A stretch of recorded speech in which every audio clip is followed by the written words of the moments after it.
So, in front of me I've got Sony headphones. In this video I'll show you how to pair it with Sony app. In the beginning, make sure that your headphones are charged and connected to your smartphone.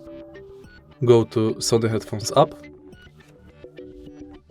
confirm, agree, OK, allow.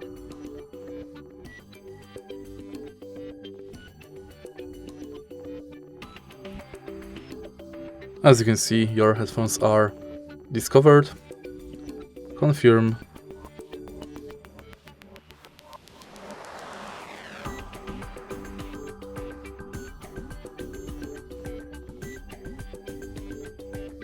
You can skip those steps. And it's done. Our headphones are now connected with the app.